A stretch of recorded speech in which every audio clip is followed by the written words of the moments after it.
Albedo's getting buffs in the next patch. We're able to choose our free constellation now if you've been keeping up with it. This begs the question, is it worth grabbing his C1? What do the buffs do?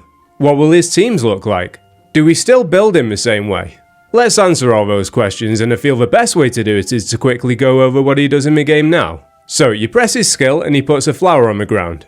It creates a large circle, and when enemies within it are hit, Albedo will deal AoE geo damage to them, scaling off his defense. His burst deals AoE geo damage scaling off his attack instead of his defense for some reason, so people don't often use it because your runs will be quicker if you don't. His skill deals more damage to opponents below 50% HP, and his burst buffs the team's elemental mastery by 125. Unfortunately, with him being Geo, teams that want elemental mastery don't often want Albedo.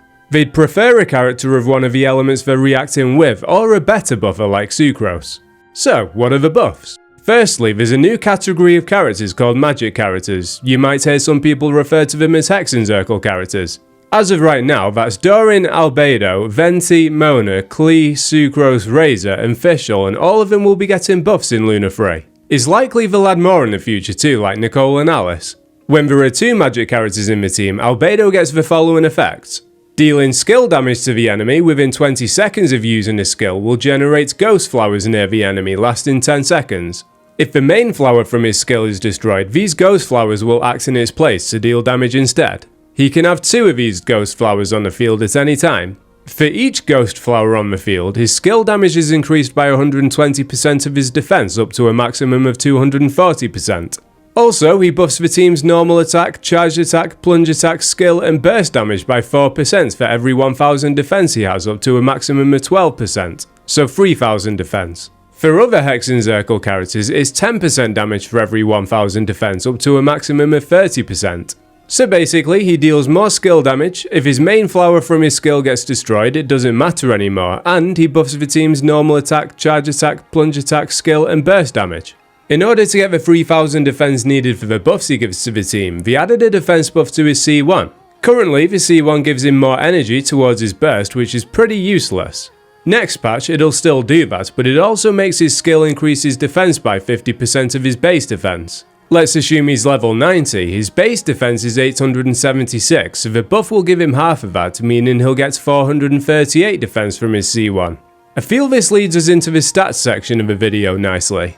My Albedo currently has between 2300 and 2400 defense, and that's considering the fact he's getting 69% from Cinnabar Spindle. The 438 defense I'll get from his C1 next patch means he'll still be short of the 3000 needed, so I'm gonna need to swap some artifacts around.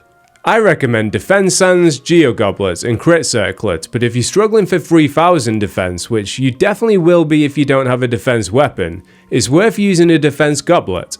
He gets 28.8% geo damage bonus from his Ascension anyway, and even more skill damage from his artifact set. His best set as of right now is Golden Troop, giving him up to 70% skill damage. If you're still using Husk, he gets 30% defense from the 2-piece and up to 24% defense and geo damage bonus from the 4-piece. I recommend Golden Troop though. In terms of weapons, he doesn't have a signature 5-star. Chiori's weapon's a good one though. It gives him 88% crit damage, 48% skill damage, and 20% defense. Shalonin's weapon gives 82% defense as well as another 16% from the passive, 20% geo damage, and can give the team up to 25.6% elemental damage. He'll need to have 3200 defense to give that full buff, which will be difficult but can be done as we just discussed in the stats section. He has some 4-star options too. The 2.3 event gave us Cinnabar Spindle with 69% defense and some skill damage. To those that don't have it, the Natlan Craftable also gives us 69% defense, but then gives us an extra 32% after using his skill. This makes it easier to hit the 3000 defense that you want on him, but is less skill damage for him than Cinnabar Spindle. The last option is Harbinger of Dawn. It's a 3-star, but it doesn't matter because he doesn't need the attack anyway. It gives 46.9% crit damage as well as 28% crit rate as long as you keep his HP above 90%, which most of the time you will do, to be honest. Now for my favourite part of the video, let's talk about teams. With Doran also being a magic character, you're gonna find he'll get paired with Albedo for a lot of teams. Doran's going to deal some off-field pyro damage, but if you trigger pyro reactions, he's also going to reduce the opponent's resistance to pyro and the other elements involved in the reaction. Some of the strongest teams are going to have an on-field pyro DPS, and then your sustain can either be Bennett or Shallonen. Bennett's going to be better in most situations, but Shallonen is going to do more for Albedo. I'm not a theory crafter, so I can't say which is better, but they're both solid. It's nice to have a couple options, especially for Stygian Onslaught, where you might find one or the other is already occupied.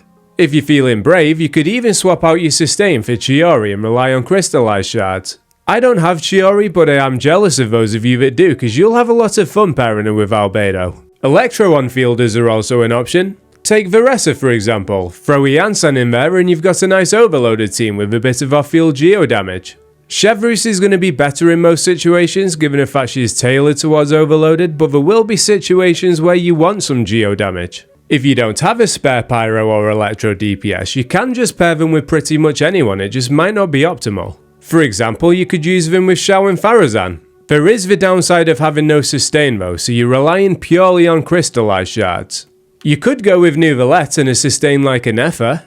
Obviously there'll be better options, but it's fun to experiment, and Nouvelette benefits from having more elements in the team with the charge attack bonus in his passive.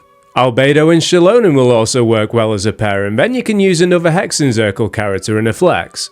Moan is getting buffs, so a Roman will last a little longer. His C1 now gives extra reaction damage to off-fielders, and his C4 gives crit damage to other Hexenzirkel members. This means you could use her as the driver with Doran or Fischl off-field. Sticking with Fischl, you could use her and Clarand. Alternatively, maybe Klee and Shangling if you don't have Doran. I think Hexenzirkel teams are being held back a little by the fact they don't have a sustain unit. If we get one in the future, then that opens the door for some more versatility. Ito's a long forgotten character because his meta viability fell off a cliff. Now Albedo's getting buffs and you can get a constellation for each of them, you just have to play the long game. He's looking stronger. With Goro in the third slot to buff the team's defense, geo damage and provide a little sustainability through his C4, the only issue with the team was finding a fourth character. Doran gives us just that. He's another source of damage, he takes the Hexenzirkel box for Albedo's buffs, and he's even shredding the opponent's pyro and geo resistance.